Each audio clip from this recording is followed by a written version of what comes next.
Natural remedies po para makatulong sa pagtanggal ng plema sa baga at dito sa lalamunan natin. Una, inom ka ng tubig.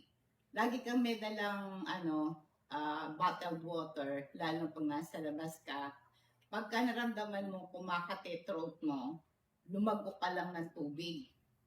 Para makatulong ito para umimpis yung plema at madali mo itong maibo. At least meron kang 8 glasses of water sa isang araw. Gumamit ka ng humidifier para makadagdag ng moisture sa hangin. Tumutulong para malusin ang mucus, madali kang makahinga. Pwede kang sa tapat ng ventilador mo, di ba umiikot yung ventilador, maglagay ka ng tasa na may tubig. Tapos, syempre yung binubugang hangin ng ventilador, may kasamang tubig. Magiging makadagdag po ito ng moisture sa hangin, maging malusin yung plema sa baga mo. Maglagay ka ng halaman sa loob ng kwarto mo at para magdala ng oxygen, no? At saka bago ka matulog, mga 1 hour bago ka matulog, mag-shower ka, no? Para yung steam mula sa shower ay makalusin ng plema at ma-relieve yung congestion, yung pagbabara sa throat at lalamunan mo. Tsaka pagka matutulog ka, pwede mong tapik-tapikin yung dibdib mo. Huwag naman malakas, tapik-tapikin mo yung braso mo, yung balikat mo, ay tapik-tapikin mo para malusin yung mucus sa daanan ng hininga mo at para ma-drain yung plema. Ito'y makakatulong sa mga pneumonia, bronchitis, and asthma.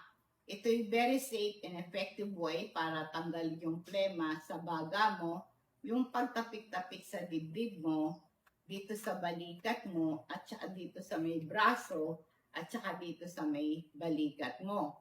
Basta nakaupo ka o nakahiga ka, comfortable position, ikap mo yung kamay mo, gano'n, no? Ikap mo siya over your chest wall. Ito po'y doon sa area na kung saan maplema, tapik-tapikin mo ng gano'n. Gently lang, itap mo yung chest wall mo with your hands at pagpatuloy mo to ng 5 to 10 minutes hanggang malusin yung plema. Magmumog ka ng tubig na may asin. Halimbawa, yung tubig kasi na yan, nakaka-relax ng throat, nakakalusin ng plema. Yung asin, mag-gargle ka sa isang tasa o isang basong tubig, lagyan mo ng kalahating kutsarita ng asin. Imumog mo yan for 30 seconds several times a day. Kung nakahiga ka, itaas mo yung ulo mo at balikat mo. Pagka kasi naka-lying down ka, yung plema, mapupuno ang dibdib mo dyan. Kaya ang gawin mo lang, elevate mo yung ulo mo pag natutulog ka para pwede kang gumamit ng wedge pillow, no? Nakaangat na ganon.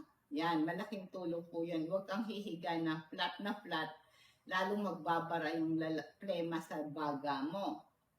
Uminom ka ng calamansi na warm water, pwede mo lagyan ng honey. Kasi ang honey, ito po'y antibacterial, antiviral properties. Nakakatulong para malusin ang mucus. Basta gawin, pinaka-antibiotic, itry mong gawin, yung isang butil ng bawang, dikdikin mo ng pinong-pinong-pino. Dikdikin mo ng pinong-pino. Pagkatapos, ilagay mo sa kutsara, lagyan mo ng honey, tapos inumin mo na ganon. Gamitin mong antibiotic yon. Pwede mong gawin yan 3 times a day, no? At saka yung ating crystal oil, meron siyang anti-inflammatory, decongestant properties.